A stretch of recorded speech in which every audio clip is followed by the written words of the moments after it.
আপনারা আমার আশেপাশে কাউকে দেখেন প্রাইজ বন্ডে পুরস্কার পাইতে? খুব কম না? আমার ভিডিওর কমেন্টে আপনারা দেখবেন অনেকেই একটা অভিযোগ করে থাকে এই বন্ডের পুরস্কার সাধারণ মানুষজন পায় না। এই বন্ডের পুরস্কার নিয়ে একটা অন্য লেভেলের খেলা চলে যেটা শুনে আমি নিজেই আসলে আসমান থেকে পড়ছি এক প্রকার। সেটা আপনাদের সাথে একটু শেয়ার করব। তো আপনাদেরকে বলতেছি যে এই বন্ডের আপনারা জানেন প্রত্যেকটা সিরিজের জন্য ৪৬ টা পুরস্কার থাকে। খেয়াল করেন ৮৪ টা সিরিজ আছে। ৪৬ গুণন ৮৪ এবং বছরে যদি ৪ বার হয় গুণন ৪ তাহলে চিন্তা করেন ১ বছরে কতগুলা পুরস্কার থাকে। তো এই পুরস্কারগুলা কারা পায়? ভাই পায়। আসলে যারা পাওয়ার তারাই পায়। কিন্তু কিভাবে পায় আমি আপনাদেরকে সেটা বলতেছি।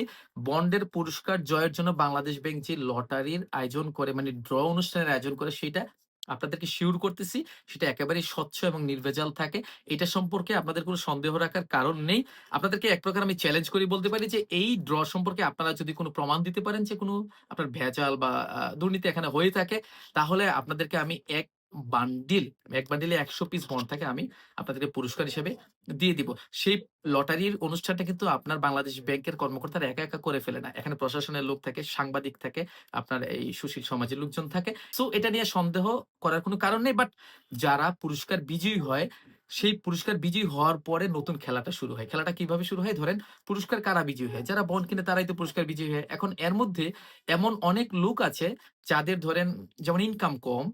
আপনারা জানেন যে এই বন্ডের আপনার পুরস্কার যদি ৳৬,০০,০০০ কেউ বিজয়ী হয় ১ম পুরস্কার তাহলে এই ৳৬,০০,০০০ যখন আপনি পুরস্কার নেয়ার জন্য সরকারের কাছে আবেদন করবেন তখন নিয়ম অনুযায়ী সরকার 20% উৎসে কর কেটে রাখবে ৬,০০,০০০ থেকে। ৬,০০,০০০ থেকে 20% কেটে রাখলে ৳১,২০,০০০ কেটে রেখে বাকি ৳৪,৮০,০০০ আপনাকে দিয়ে দিবে। তার মানে আপনি বৈধভাবে ৳৪,৮০,০০০ এই বছর ইনকাম করলেন। এখন যেই লোকের ইনকাম খুবই কম যেমন একজন হাউসওয়াইফ মনে করেন। সে শখ করে আপনার ৫ টা বন্ড কিনে রাখছিল বা কেউ তাকে গিফট দিছে। সে একটা পুরস্কার পাইল।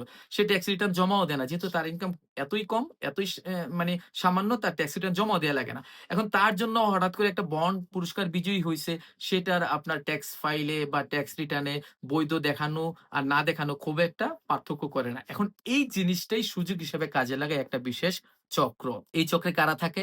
এই চক্রে থেকে আপনারা জানেন যে অনেকেই আমাদের দেশে আছে যারা অবৈধ অনেক ইনকাম করে। সেই অবৈধ ইনকামটা কোন লেভেলে থাকে? যেমন আপনারা দেখেন না যে অনেকের ড্রাইভার, পিয়ন, সরকারি অফিসের আপনার লাখ, লাখ টাকা ইনকাম করে। এখন লাখ, লাখ টাকা অবৈধ ইনকাম করলেও সে কিন্তু এই টাকাটা এনজয় করতে পারে না। কারণ সে যদি একটা গাড়ি কিনে তাহলে ট্যাক্স অফিস থেকে যদি তাকে কুয়েরি করে যে তুমি গাড়ি কিনলা কিভাবে? সে কিন্তু হিসাব দিতে পারবে না। সে কি করবে? আপনার এই টাকাটা ট্যাক্স ফাইলে যেন দেখানো যায় সেরকম নানান উপায় খোঁজার চেষ্টা করে। তো এর মধ্যে এইটা একটা তাদের জন্য বেস্ট উপায় বলে আমি শুনেছি। কিরকমভাবে তারা এটা করে? যারা পুরস্কার বিজয়ী হইছে সে তো এই পুরস্কারের অর্থ ওই যে, যে মহিলার কথা বললাম, সে পুরস্কারের অর্থ নেয়ার জন্য কি করতে হবে? সে একটা ব্যাংকে আবেদন করতে হবে, তার ছবি জমা দিতে হবে, এনআইডি কার্ডের কপি দিতে হবে, এই বন্ডটা দিতে হবে। তারপরে আপনার কিছুদিন পরে মোটামুটি মাসখানেক পরে সে পুরস্কারের অর্থ পাবে। এরকম একটা লম্বা প্রসেস এ তাকে যেতে হয় না?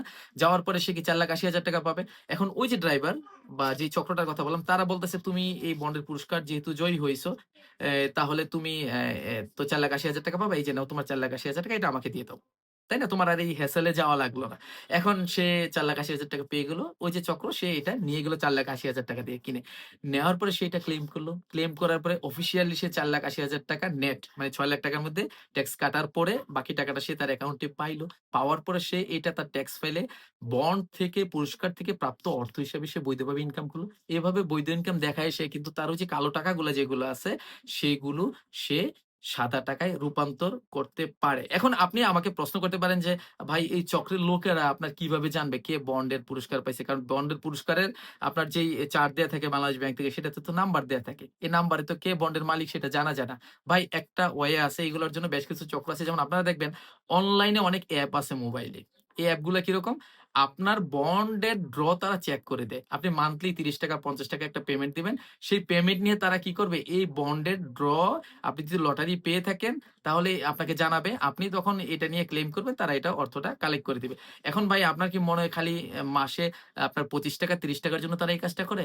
তারা একই সাথে আপনার বন্ড পুরস্কার বিজয়ী হয়েছে কি হয় নাই এই তথ্যটা কিন্তু তারা পেয়ে যায়। তাদের সাথে চক্রের একটা লিঙ্ক থাকতেও পারে, এটা আমার ধারণা। এইভাবে কিন্তু চক্রের লোকেরা এটা জেনে যায় এবং আপনার তাদের অর্জিত কালো টাকা এইভাবে সাদা করে তারা এই বন্ডের পুরস্কারের অর্থটা তারা এনজয় করে এবং এই কারণেই তারা কিন্তু নরমালি জানায় না। এটাকেও আপনার ঘোষণা দিয়ে জানানোর কিছু নেই যে আমি বন্ডের পুরস্কার পাইছি। যার কারণে আমরা অনেকেই জানতে পারি না বা জানা আমাদের পক্ষে সম্ভব হয় না যে কারা পুরস্কারের অর্থ আসলে পেয়েছে। তো আপনারা যারা পুরস্কারের অর্থ পায় সবাই যে এইভাবে আসলে পুরস্কার পায় বিষয়টা তা না। আমি জাস্ট বলছি যে এই হাজার বন্ডের মধ্যে একটা বিশেষ অংশ দেখা গেছে এই চক্র পুরস্কার বাবদ এইভাবে কিনে নিয়ে তারা কালো টাকা সাদা করার একটা প্রসেস আসলে এখানে দাঁড় করাইছে।